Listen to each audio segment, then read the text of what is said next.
नमस्कार दोस्तों, मैं हूं संदीप और आपका स्वागत है मेरे चैनल ज्ञान निद्रा में।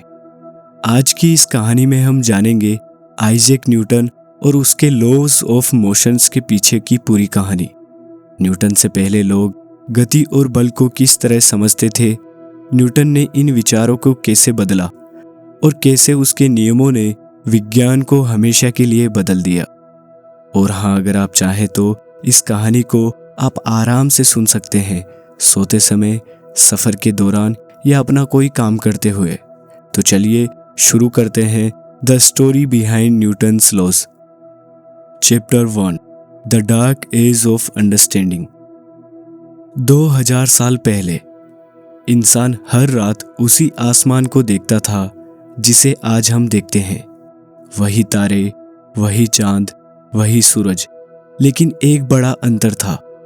आज हम जानते हैं कि ग्रह ग्रेविटी के कारण अपने ऑर्बिट्स में घूमते हैं, तारे न्यूक्लियर फ्यूजन से चमकते हैं और हर गिरती हुई वस्तु प्रकृति के नियमों का पालन करती है। लेकिन उस समय इन बातों का कोई जवाब नहीं था। ब्रह्मांड एक रहस्य था, एक ऐसी पहेली जिसके जवाब देवताओं, मान्यताओं और दर्शन में खोजे जाते थे। उस दौर में साइंस आज जैसा नहीं था। प्रकृति को समझने की कोशिश जरूर होती थी, लेकिन उसे एक्सपेरिमेंट से नहीं बल्कि तर्क और फिलोसॉफी से समझा जाता था। और इन्हीं विचारों के बीच एक ऐसा नाम उभरा जिसने आने वाले लगभग 2000 वर्षों तक पूरी दुनिया की सोच को गहराई से प्रभावित किया, और वो नाम था अरस्तु। अरस्तु अपने समय के सबसे महान दार्शनिकों में से एक थे। उन्होंने ब्रह्मांड को समझाने की एक ऐसी व्यवस्था बनाई जो उस दौर के लोगों को लगभग पूर्ण सत्य लगी। उन्होंने कहा कि यह ब्रह्मांड दो अलग अलग संसारों में बटा हुआ है, पहला धरती और दूसरा आसमान का संसार। अरस्तु का मानना था कि आसमान परफेक्ट है और वहाँ के नियम धरती के नियमों से अलग है। यही नहीं, उन्होंने यह भी कहा कि हर वस्तु का एक नेचुरल पैलेस होता है। पत्थर नीचे गिरता है क्योंकि पृथ्वी उसका प्राकृतिक स्थान है। आग ऊपर उठती है क्योंकि उसका स्वभाव ऊपर जाना है। और यदि कोई वस्तु चल रही है तो उसे चलते रहने के लिए लगातार फोर्स देना पड़ेगा। फोर्स हटते ही वह रुक जाएगी।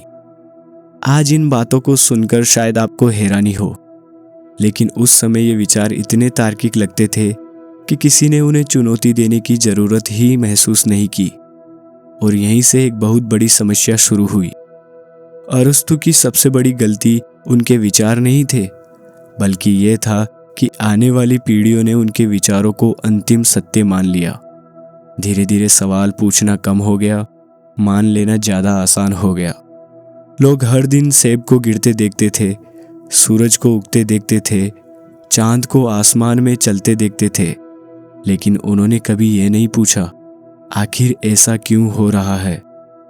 जब सवाल मर जाते हैं तो खोज भी रुक जाती है, और यही उस दौर की सबसे बड़ी त्रासदी थी। ब्रह्मांड नहीं बदला था, बदली थी उसे देखने की इंसान की हिम्मत। लेकिन इतिहास की एक खूबसूरत आदत है, वह हमेशा किसी न किसी जिद्दी इंसान को जन्म देता है जो भीड़ से अलग होकर कहता है, अगर सब लोग यही मान रहे हैं तो जरूरी नहीं कि वह सच भी हो। ऐसा ही एक इंसान इटली में जन्म ले चुका था। उसने पहली बार आंखों से देखने को किताबों में लिखी बातों से ज्यादा महत्व दिया। उसने पहली बार आसमान की तरफ एक टेलीस्कोप उठाई और सदियों पुरानी मान्यताओं में पहली दरार डाल दी, और उनका नाम था गैलीलियो गैलीली। अगले अध्याय में एक टेलीस्कोप, एक झुका हुआ टावर और एक ऐसा वैज्ञानिक जिसने पूरी दुनिया से कहा, सच वही नहीं होता जिसे सदियों से दोहराया जा रहा हो। और यहीं से न्यूटन के नियमों की कहानी अपना पहला कदम रखती है। Chapter 2, Galileo, the rebel of motion. इतिहास में कुछ लोग मौजूदा रास्तों पर नहीं चलते, वे नए रास्ते बनाते हैं। लगभग 2000 वर्षों तक अरस्तु के विचारों ने पूरी दुनिया की सोच को दिशा दी। लोग मानते थे कि भारी वस्तुएं हल्की वस्तुओं से ज्यादा तेजी से गिरती है। किसी ने इसे परखा नहीं, क्योंकि ज़रूरत ही महसूस नहीं हुई। जब पूरी दुनिया एक ही बात को सच मानने लगे तो एक्सपेरिमेंट की जगह विश्वास ले लेता है। लेकिन फिर इतिहास ने एक ऐसे इंसान को जन्म दिया जिसने कहा, किसी किताब में क्या लिखा है उससे ज़्यादा महत्वपूर्ण यह है कि प्रकृति क्या कहती है। और उसका नाम था गैलीलियो गैलीली। गैलीलियो सिर्फ एक एस्ट्रोनॉमर नहीं थे, वह उन पहले वैज्ञानिकों में से एक थे जिन्होंने ये मानने से इनकार कर दिया कि केवल तर्क से ही प्रकृति को समझा जा सकता है। उन्होंने कहा, साइंस बहस से नहीं, एक्सपेरिमेंट से आगे बढ़ता है। और फिर उन्होंने वही किया जिसने साइंस की दिशा बदल दी। कहा जाता है कि उन्होंने पीसा की झुकी हुई टावर से अलग अलग मास की 2 गेंदें गिराई। चाहे ये घटना ठीक इसी रूप में हुई हो या नहीं, लेकिन उनके एक्सपेरिमेंट ने एक बात बिल्कुल साफ कर दी थी, यदि हवा का प्रभाव बहुत कम है तो भारी और हल्की वस्तुएं लगभग एक ही समय पर गिरती है। यह सिर्फ एक पुरानी मान्यता का अंत नहीं था, ये उस सोच की शुरुआत थी जिसने हर क्लेम को एक्सपेरिमेंट से परखा जाने लगा। यहीं से मॉडर्न फिजिक्स की असली नींव रखी गई। लेकिन गैलीलियो की सबसे बड़ी खोज अभी बाकी थी। उन्होंने एक ऐसा विचार दिया जिसने आगे चलकर न्यूटन के पहले लॉ को जन्म दिया, इनर्शिया, जिसकी बात हम आगे करेंगे। उस समय अरस्तु का मानना था कि अगर किसी वस्तु को चलते रहना है तो उसे लगातार फोर्स देना होगा, फोर्स हटते ही वह रुक जाएगी। लेकिन गैलीलियो ने इसे पूरी सोच को उलट दिया। उन्होंने कहा, अगर किसी चलती हुई वस्तु को कोई बाहरी फोर्स ना रोके तो उसे रुकने की कोई वजह ही नहीं है, वह चलती ही रहेगी। पहली नज़र में यह बात गलत लगती है, क्योंकि हम रोज देखते हैं कि गेंद कुछ दूर जाकर रुक जाती है, गाड़ी इंजन बंद होने के बाद रुक जाती है। तो क्या गैलीलियो गलत थे? नहीं, उन्होंने एक ऐसी चीज को पहचाना जिस पर पहले किसी ने ध्यान ही नहीं दिया था, और वह चीज थी फ्रिक्शन, यानी घर्षण। जमीन, हवा और दूसरी रुकावटें चलती हुई वस्तु की गति को धीरे धीरे कम करती है, यानी वस्तु अपने आप नहीं रुकती, उसे रोक दिया जाता है। और अगर कल्पना करें कि फ्रिक्शन बिल्कुल ना हो तो एक बार चलने के बाद वह वस्तु लगातार चलती रहेगी, और यही है इनर्शिया, किसी भी वस्तु की अपनी वर्तमान अवस्था को बनाए रखने की स्वाभाविक प्रवृत्ति। यही विचार आगे चलकर न्यूटन के फर्स्ट लॉ की नींव बना। गैलीलियो ने मोशन को समझा दिया था।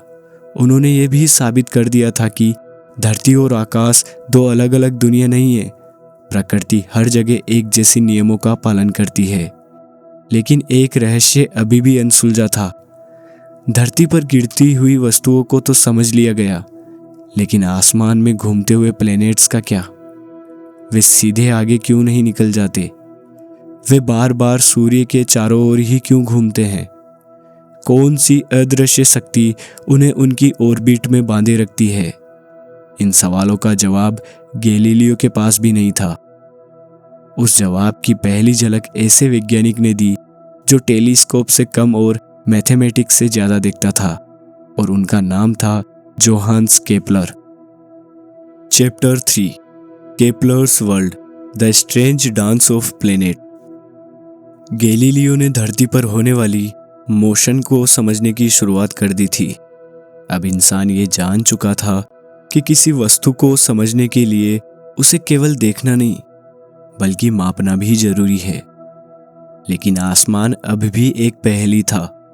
हर रात प्लैनेट अपनी जगह बदलते थे। वे वर्षों तक एक निश्चित रास्ते पर चलते रहते थे, लेकिन किस नियम से?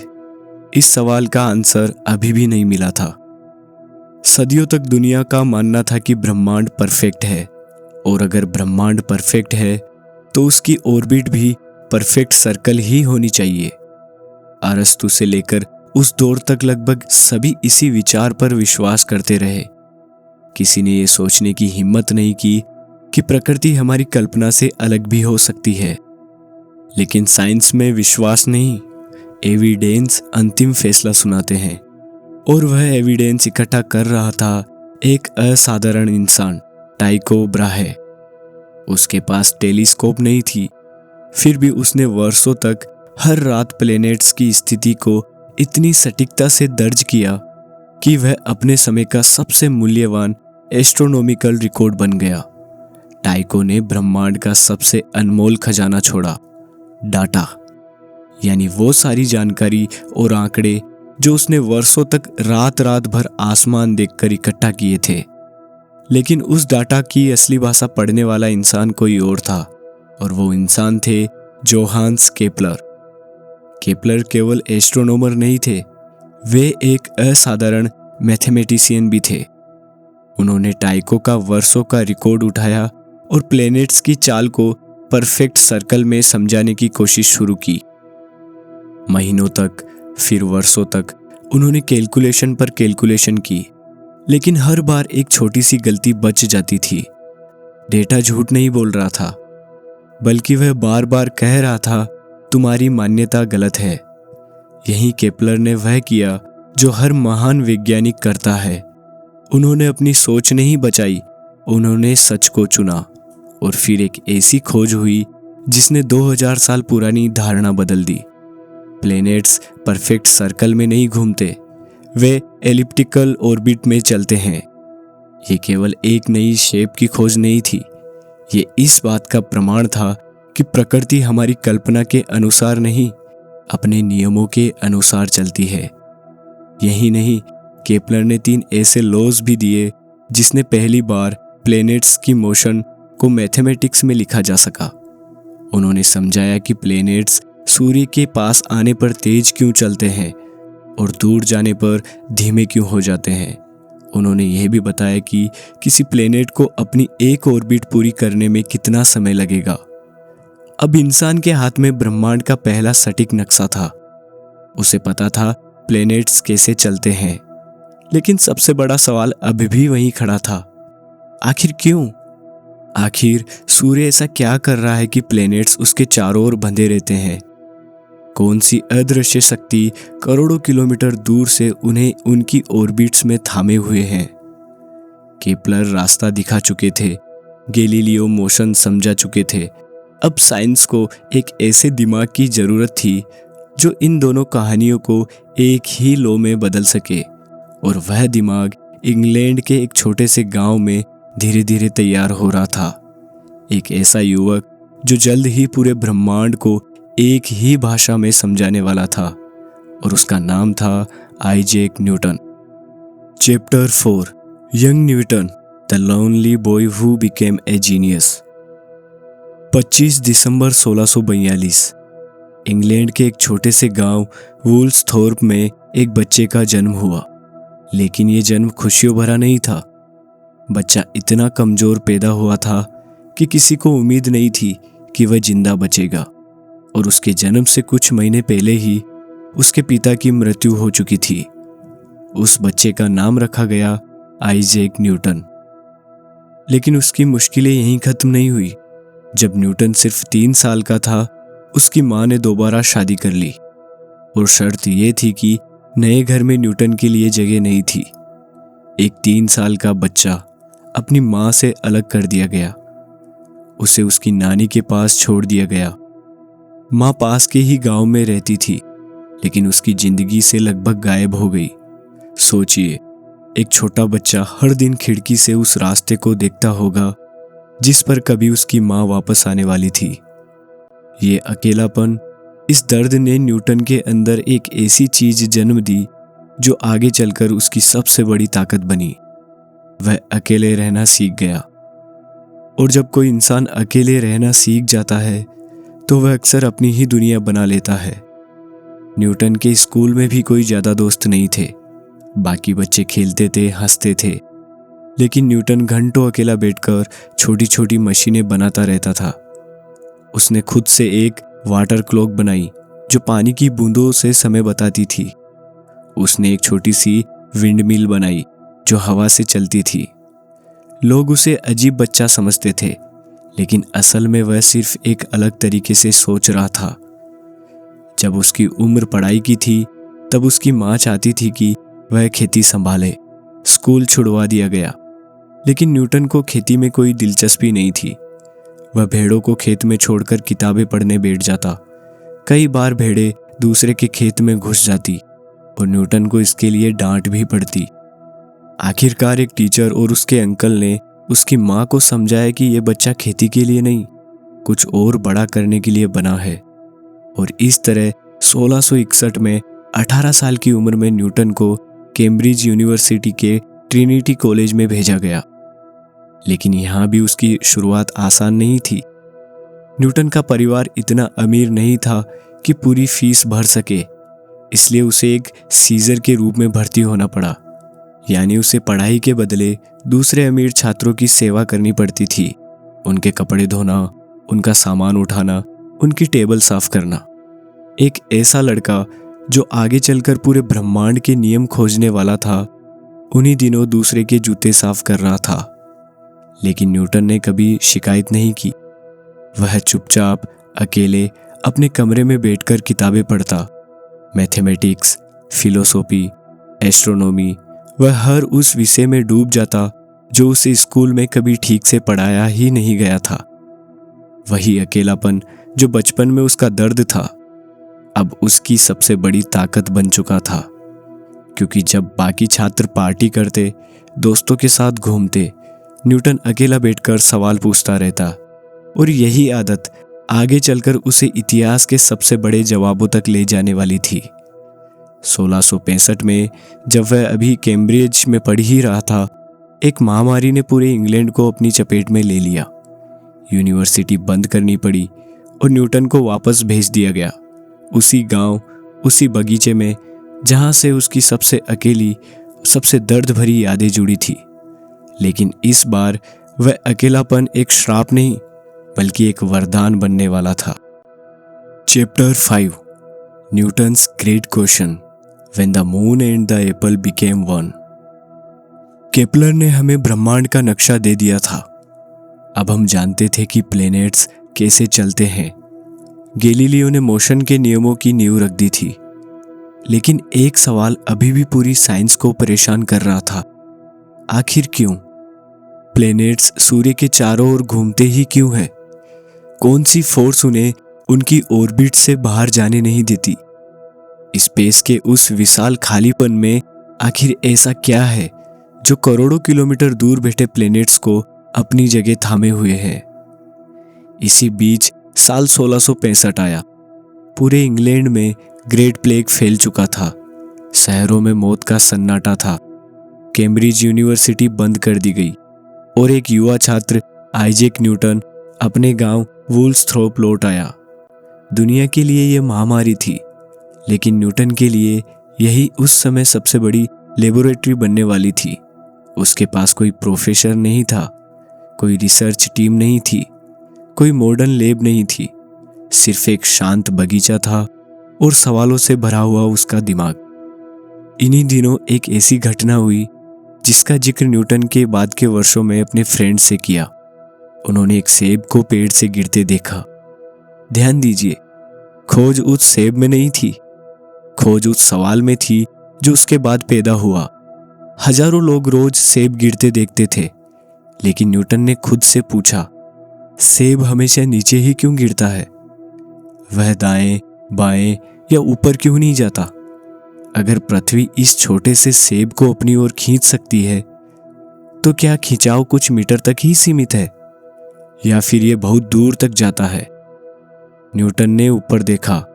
आसमान में चांद अपनी ऑर्बिट में शांत गति से घूम रहा था और उसी पल दो चीजें जिन्हें दुनिया ने कभी एक साथ जोड़कर नहीं देखा था, न्यूटन के दिमाग में एक हो गई, सेब और चांद।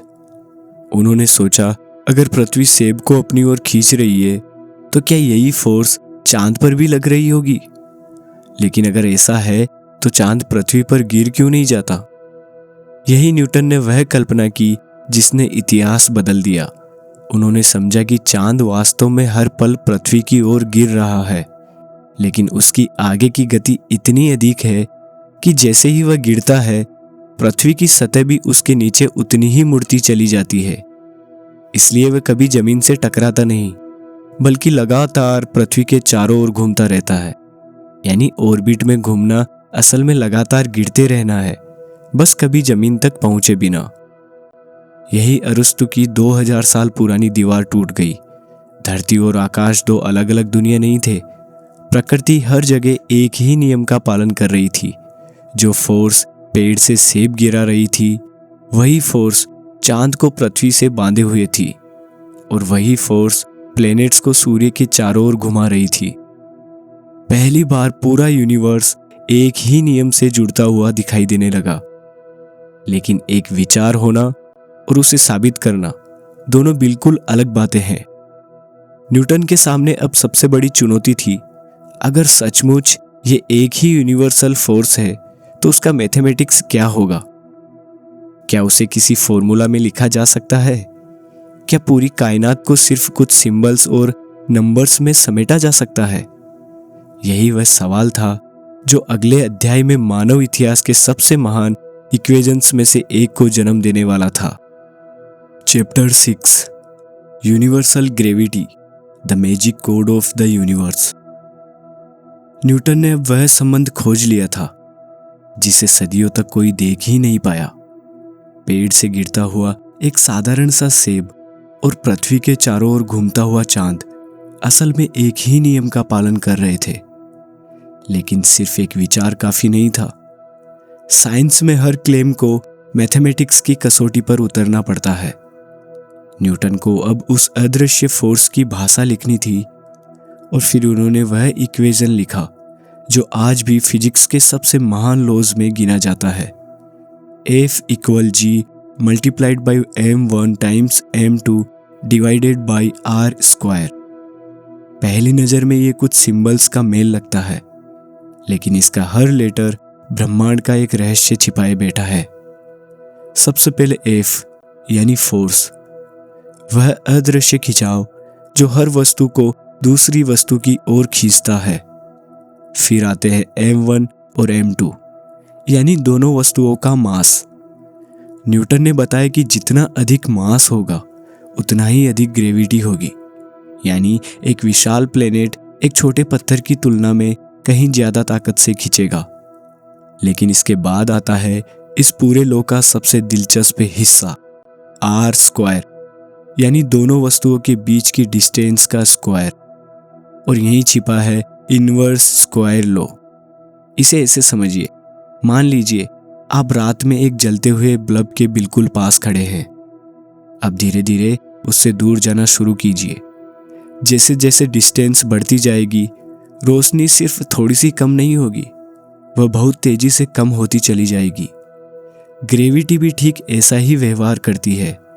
अगर दो वस्तुओं के बीच की डिस्टेंस 2 गुना हो जाए तो ग्रेविटी आधी नहीं बल्कि 4 गुना कम हो जाती है। अगर डिस्टेंस 3 गुना हो जाए तो खिंचाव 9 गुना कम हो जाता है। यानी डिस्टेंस में थोड़ा सा बदलाव भी ग्रेविटी को बहुत ज्यादा बदल देता है। और अब बचता है G, जिसे हम ग्रेविटेशनल कांस्टेंट कहते हैं। यह वह स्थिर नंबर है जो पूरे लॉ को संतुलित करता है। दिलचस्प बात यह है कि न्यूटन ने इस लॉ की खोज तो कर ली थी, लेकिन G की सटीक वैल्यू कई दशकों बाद एक्सपेरिमेंट के जरिए मापी गई। यही वजह है कि आज हम प्लेनेट की मोशन, चांद की ऑर्बिट, सैटेलाइट की उड़ान और यहाँ तक कि दूर मौजूद तारों और गैलेक्सीज की चाल का भी अनुमान लगा सकते हैं।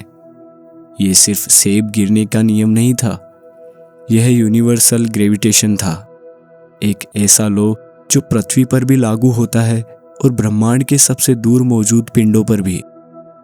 पहली बार इंसान ने महसूस किया कि यूनिवर्स जादू से नहीं, नियमों से चलता है। लेकिन न्यूटन यहीं नहीं रुके। उन्होंने सिर्फ ये नहीं बताया कि चीजें एक दूसरे को खींचती क्यों हैं, उन्होंने ये भी समझाया कि कोई भी वस्तु चलती कैसे है, रुकती क्यों है और दिशा कैसे बदलती है। और यहीं से जन्म हुआ उन 3 लॉज का जिनके बिना आज इंजीनियरिंग, रॉकेट साइंस और पूरी मॉडर्न दुनिया की कल्पना भी नहीं की जा सकती।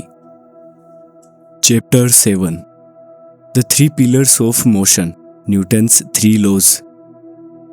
न्यूटन ने ग्रेविटी के जरिए यह तो समझा दिया था कि चीजें एक दूसरे को अपनी ओर क्यों खींचती है, लेकिन उसकी खोज यहीं खत्म नहीं हुई। उसके मन में अब एक और बड़ा सवाल था। अगर किसी वस्तु पर कोई फोर्स ना लगाए जाए तो वह क्या करेगी? और यहीं से शुरू होती है न्यूटन के 3 लॉज की कहानी।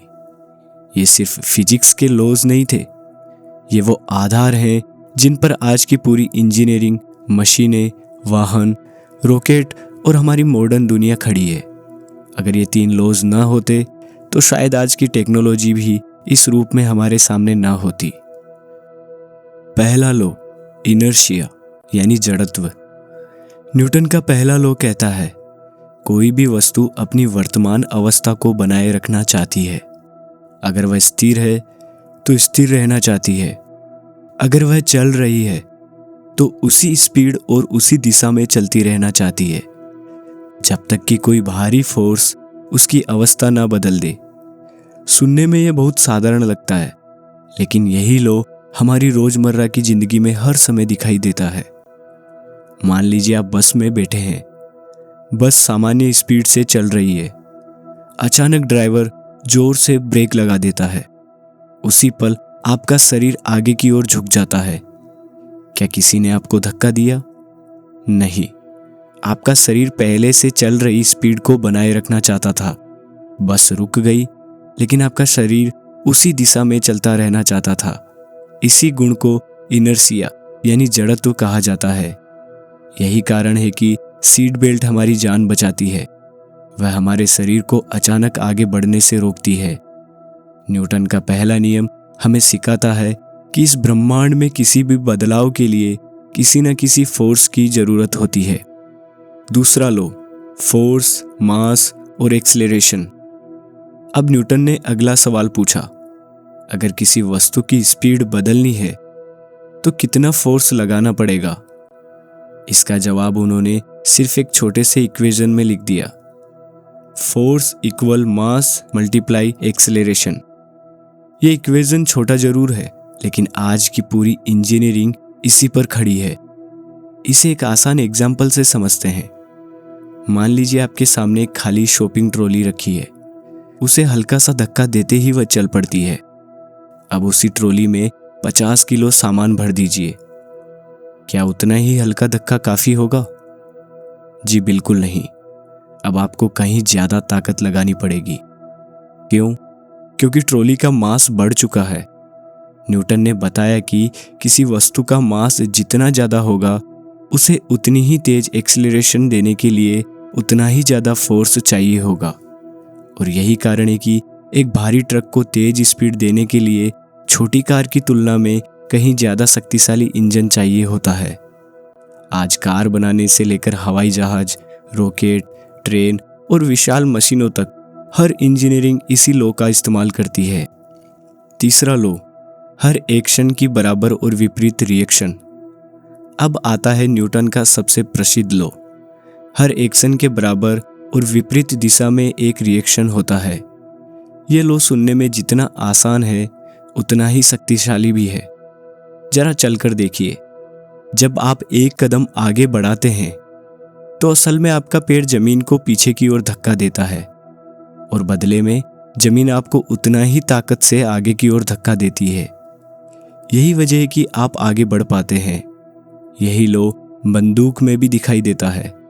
जब गोली आगे की ओर निकलती है तो बंदूक पीछे की ओर झटका खाती है। इसे रिकॉइल कहते हैं। और यही लॉ मानव इतिहास की सबसे महान टेक्नोलॉजी में से एक रॉकेट साइंस की नींव भी है। रॉकेट अपने इंजन से अत्यधिक गर्म गैसों को बहुत तेज स्पीड से नीचे की ओर फेंकता है। ये एक्शन है, और उसी जवाब में रॉकेट ऊपर की ओर बढ़ने लगता है। यही रिएक्शन है। अगर न्यूटन का तीसरा लॉ ना होता तो इंसान कभी स्पेस तक नहीं पहुंच पाता। ये तीनों लॉज सिर्फ किताबों में लिखे हुए शब्द नहीं है। जब आप क्रिकेट में गेंद फेंकते हैं, जब कोई कार सड़क पर दौड़ती है, जब हवाई जहाज उड़ता है, जब कोई सैटेलाइट पृथ्वी की ऑर्बिट में घूमता है, हर जगह न्यूटन के यही लॉज काम कर रहे होते हैं। इन 3 लॉज ने पहली बार इंसान को यह एहसास कराया कि ब्रह्मांड कोई रहस्यमयी जादू नहीं है। यह एक ऐसी व्यवस्थित मशीन है जो निश्चित नियमों के अनुसार चलती है। लेकिन क्या यह पूरी कहानी थी? न्यूटन के लॉज तो बन चुके थे, लेकिन दुनिया को इन्हें जानना, मानना और स्वीकार करना बाकी था, और उस राह में एक तूफान इंतजार कर रहा था। Chapter 8 Principia, the book that changed the world. Newton के पास अब जवाब था। उसके पास ग्रेविटी का लॉ था, मोशन के 3 लॉज थे, लेकिन एक चीज अभी बाकी थी, दुनिया को ये सब बताना। और यहीं से शुरू होती है एक ऐसी कहानी जिसमें ईगो, जेलिसी और एक दोस्ती की सबसे बड़ी परीक्षा शामिल थी। न्यूटन एक अजीब इंसान थे। वह अपनी खोजों को छापने में बिल्कुल जल्दी नहीं करते थे। उन्होंने ग्रेविटी का लॉ सालों पहले खोज लिया था, लेकिन इसे किसी को बताया ही नहीं। वह अपने कमरे में अकेले काम करते, अपने नोट्स संभाल कर रखते और बाहर की दुनिया से लगभग कटे रहते। लेकिन 1684 में एक इंसान न्यूटन से मिलने कैम्ब्रिज आया, एडमंड हेली। हेली खुद एक एस्ट्रोनॉमर थे और वह एक सवाल का जवाब ढूंढ रहे थे। अगर ग्रेविटी डिस्टेंस के स्क्वायर के हिसाब से कम होती है तो प्लैनेट्स की ऑर्बिट किस शेप की होगी? उन्होंने ये सवाल न्यूटन से पूछा। न्यूटन ने बिना सोचे जवाब दिया, एलिप्स। हेली हैरान रह गए। आपको ये कैसे पता? न्यूटन ने शांति से कहा, मैंने इसे कैलकुलेट किया है। सच ये था कि न्यूटन ने यह जवाब सालों पहले निकाल लिया था, लेकिन उसे कहीं लिखा ही नहीं, या फिर वह नोट्स कहीं खो चुके थे। हेली को एहसास हुआ कि उनके सामने बैठा ये शख्स शायद उस सदी का सबसे बड़ा दिमाग था, लेकिन ये दिमाग अपनी खोजों को दुनिया से छुपाए बैठा था। हेली ने न्यूटन को मनाया कि वह अपना सारा काम एक किताब में लिखे। न्यूटन राजी हो गए और अगले लगभग 1.5 साल तक वह लगभग हर दिन, हर रात बिना रुके काम करते रहे। खाना भूल जाते, सोना भूल जाते। उनके करीबी लोग कहते थे कि इस दौरान वह लगभग पागलों जैसे काम करते थे। और आखिरकार 1687 में वह किताब पूरी हुई, फिलोसोफिए नेचुरलिस प्रिंसिपिया मैथमेटिका, यानी नेचुरल फिलोसॉफी के मैथमेटिकल प्रिंसिपल्स। आज इसे बस प्रिंसिपिया के नाम से जाना जाता है। यह किताब इतनी क्रांतिकारी थी कि इसने साइंस की दुनिया को हमेशा के लिए बदल दिया। इसमें ग्रेविटी का लॉ था, मोशन के 3 नियम थे, और पहली बार गणित के जरिए यह साबित किया गया था कि धरती और आसमान एक ही नियमों से बंधे हैं। लेकिन इस किताब के छपने से पहले एक तूफान आया, और वो तूफान था रॉबर्ट हुक। हुक एक और मशहूर वैज्ञानिक थे, और वह रॉयल सोसाइटी में एक बड़ा नाम रखते थे। जब उन्हें पता चला कि न्यूटन ग्रेविटी पर किताब लिख रहे हैं, तो उन्होंने दावा किया, इनवर्स स्क्वायर लॉ का विचार सबसे पहले मैंने दिया था। न्यूटन ने मेरा आइडिया चुराया है। यह आरोप न्यूटन के लिए असहनीय था। सच ये था कि हुक ने यह विचार सुझाया जरूर था, लेकिन उसे कभी गणित से साबित नहीं किया। एक विचार होना और उसे पूरी गणितीय सच्चाई में बदलना, ये 2 बिल्कुल अलग बातें हैं। न्यूटन ने वह कर दिखाया था जो हुक कभी नहीं कर पाए। लेकिन न्यूटन इतने गुस्से में आ गए कि उन्होंने कुछ ऐसा किया जो आज भी साइंस के इतिहास में एक विवादित पल माना जाता है। उन्होंने अपनी किताब से हुक का नाम लगभग पूरी तरह हटा दिया। जहां एक क्रेडिट दिया जा सकता था, वहां भी न्यूटन ने चुप्पी साध ली। साइंस की सबसे बड़ी खोजों में से एक इंसानी ईगो और जलन की एक कहानी भी अपने साथ लेकर आई। फिर भी प्रिंसिपिया के छपते ही पूरी दुनिया बदल गई। पहली बार इंसान के पास एक ऐसी किताब थी जो बता सकती थी कि सेब क्यों गिरता है, चांद क्यों नहीं गिरता, और प्लेनेट अपनी ऑर्बिट में क्यों बंधे रहते हैं, सब एक ही लैंग्वेज में, मैथमेटिक्स की भाषा में। न्यूटन अब सिर्फ एक अकेला अजीब वैज्ञानिक नहीं रहे, वह इतिहास के सबसे महान दिमागों में से एक बन चुके थे। लेकिन क्या न्यूटन के लॉज हमेशा के लिए सच थे? क्या ये पूरे यूनिवर्स पर लागू होते हैं? इस सवाल का जवाब लगभग 200 साल बाद एक और जीनियस देने वाला था। Chapter 9 Newton's limit, where the laws change. क्या आज लगभग 300 साल बाद भी न्यूटन के लॉज उतने ही सही हैं जितने उनके समय में थे? जवाब है हाँ, लेकिन पूरी कहानी इतनी सरल नहीं है। अगर कोई इंजीनियर एक पुल बना रहा है, कोई वैज्ञानिक रॉकेट लॉन्च कर रहा है, या कोई क्रिकेट में गेंदबाज की स्पीड माप रहा है तो वहाँ आज भी न्यूटन मौजूद है। हमारी इंजीनियरिंग, आर्किटेक्चर और ज़्यादा स्पेस मिशन की शुरुआती कैलकुलेशन आज भी न्यूटन मैकेनिज्म पर आधारित होती है। यानी 300 साल बाद भी न्यूटन के लॉज हमारी दुनिया की रीढ़ बने हुए हैं। लेकिन साइंस की खूबसूरती यही है कि वह कभी रुकती नहीं, हर साल हमें पहले से आगे ले जाता है। क्या न्यूटन के लॉज पूरे यूनिवर्स पर लागू होते हैं? जवाब है ज़्यादातर जगह हाँ, लेकिन हर जगह नहीं। न्यूटन के लॉज तब तक शानदार काम करते हैं जब तक हम रोजमर्रा की दुनिया या सामान्य स्पीड की बातें करते हैं।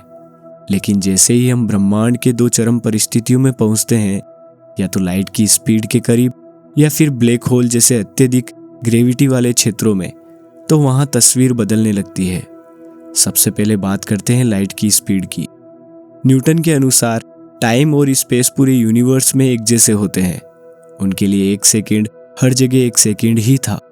लेकिन लगभग 200 साल बाद अल्बर्ट आइंस्टीन ने दिखाया कि अगर कोई वस्तु लाइट की स्पीड के बहुत करीब पहुंच जाए तो टाइम पहले जैसा व्यवहार नहीं करता। क्लॉक्स धीमी चलने लगती है, डिस्टेंस बदलती हुई दिखाई देती है। यानी टाइम और स्पेस स्थिर नहीं, बल्कि परिस्थिति के अनुसार बदल सकते हैं। इस जगह न्यूटन की मैथमेटिक्स हमें एक शानदार अनुमान तो देती है, लेकिन पूरी सच्चाई नहीं बता पाती। इसलिए मॉडर्न फिजिक्स यहाँ रिलेटिविटी का सहारा लेती है। आज जीपीएस सैटेलाइट इसका सबसे बड़ा एग्जाम्पल है। अगर उनमें आइंस्टीन की रिलेटिविटी के करेक्शंस शामिल ना किए जाए तो उनकी लोकेशन हर दिन कई किलोमीटर तक गलत हो सकती है। अब चलते हैं ब्रह्मांड की दूसरी चरम सीमा की ओर, यानी ब्लैक होल के पास। न्यूटन के अनुसार ग्रेविटी एक अदृश्य फोर्स थी जो दो वस्तुओं को एक दूसरे की ओर खींचती है। लेकिन आइंस्टीन ने कहा कि ग्रेविटी वास्तव में कोई खिंचाव नहीं है, ये तो स्पेस टाइम का झुकना है। इसे ऐसे समझिए, अगर आप एक तनी हुई रबर की चादर पर एक भारी गेंद रख दें तो चादर नीचे की ओर झुक जाती है। अब अगर आप चादर पर एक छोटी गेंद रखें तो वह किसी अदृश्य रस्सी से नहीं, बल्कि उसी झुकी हुई सतह का पीछा करते हुए बड़ी गेंद की तरफ बढ़ेगी। आइंस्टीन के अनुसार प्लैनेट्स और तारे भी ठीक ऐसा ही करते हैं। वह किसी अदृश्य शक्ति से नहीं खींच रहे, बल्कि स्पेस टाइम के मुड़े हुए रास्तों पर चल रहे हैं। तो क्या इसका मतलब कि न्यूटन गलत थे? जी बिल्कुल नहीं। न्यूटन ने हमें ब्रह्मांड का पहला सटीक नक्शा दिया था। आइंस्टीन ने उसी नक्शे को और बड़ा बना दिया। अगर आपको अपने शहर के अंदर घूमना है तो न्यूटन का नक्शा पूरी तरह पर्याप्त है। लेकिन अगर आपको पूरे यूनिवर्स की यात्रा करनी है तो फिर आपको आइंस्टीन का नक्शा भी साथ रखना पड़ेगा। यही साइंस का असली स्वभाव है। यहाँ कोई खोज पिछली खोज को मिटाती नहीं, हर नई खोज पुरानी खोज की नींव पर खड़ी होती है। न्यूटन ने गैलीलियो और केपलर के कंधों पर खड़े होकर दुनिया को आगे बढ़ाया। फिर आइंस्टीन न्यूटन के कंधों पर खड़े हुए, और शायद भविष्य में कोई नया वैज्ञानिक आइंस्टीन के कंधों पर खड़ा होकर ब्रह्मांड का एक और बड़ा रहस्य खोलेगा। Chapter 10 legacy from one apple to infinity. अगर हम इतिहास के पन्नों से आइजैक न्यूटन का नाम हमेशा के लिए मिटा दे तो क्या होगा? शायद हमारी दुनिया वैसी होती ही नहीं जैसी आज है। बिल्डिंग्स बनती, लेकिन उन्हें सुरक्षित बनाने का भरोसेमंद मैथमेटिक्स हमारे पास नहीं होता। रॉकेट्स बनते, लेकिन उन्हें चांद या दूसरे प्लैनेट्स तक पहुंचाने की सटीक कैलकुलेशन करना लगभग असंभव होता। हमारे मोबाइल का जीपीएस बार बार गलत लोकेशन दिखाता, क्योंकि सैटेलाइट की ऑर्बिट्स को इतनी सटीकता से समझना आसान नहीं होता। लेकिन न्यूटन की सबसे बड़ी उपलब्धि सिर्फ उनके 3 लॉज नहीं थे। उन्होंने इंसान को दुनिया देखने का एक नया नजरिया दिया। उन्होंने हमें समझाया कि ब्रह्मांड कोई रहस्यमयी जंगल नहीं है जहाँ सब कुछ जादू से होता है, बल्कि ये एक ऐसी व्यवस्था है जो निश्चित नियमों पर चलती है। और सबसे हैरान कर देने वाली बात यह थी कि उन नियमों को इंसान समझ भी सकता है। न्यूटन की सबसे बड़ी विरासत उनकी किताबें नहीं है, उनकी सबसे बड़ी विरासत है क्यूरियोसिटी, यानी जिज्ञासा।